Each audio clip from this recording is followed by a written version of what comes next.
তো বক বক করতে করতে ফাইনালি আমি চলে এসেছি মার্কেটের কাছাকাছি। আর দেখতে পাচ্ছ ঢুকেই দেখি গান্ধীজির ছবি, দেখেই ভালো লাগলো।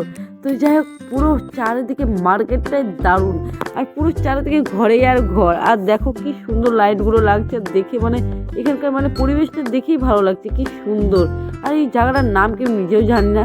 তো যাই হোক, কারো যদি জানা থাকে আমাকে প্লিজ একটু কমেন্ট করে বলো। আর হ্যাঁ, দেখো ঢুকে কি সুন্দর লাগছে, এখানে আই লাভ মাই সিকিম, তো দেখেই ভালো লাগলো। আর দেখো এখানে গাছগুলো দেখো কি সুন্দর, মার্কেটের ভিতরে খুব ছোট্ট ছোট্ট কি সুন্দর গাছের চারাগুলো দেখেই ভালো লাগছে।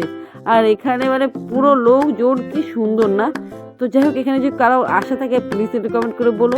আর হ্যাঁ, এখানে দেখো কি কিনবো, আর কেনার মতো কিছু সামর্থ্য ছিল না। তো যাই হোক, ভাবলাম একটু মোমো কিনি। আর মোমোগুলো খুব টেস্টি ছিল আর খুব দামও ছিল। তো যাই হোক, এখানে আমরা চলে এসেছি মন্দির, আর বাঙালি মানে মন্দির ঘুরতে আসবেই। তো যাই হোক, এখানে চলে এসেছি মন্দিরে প্লাস বন্ধ করে দিচ্ছিলো। তো যাই হোক, একটু খোলা ছিল মেন গেটটা, আর ভিতরে সব মন্দিরগুলো বন্ধ করে দিচ্ছিলো। তো যাই হোক, এইটুকু মন্দির ঘুরে টুরে পুরো মন্দিরটা খুব সুন্দর ছিল, দারুণ ছিল।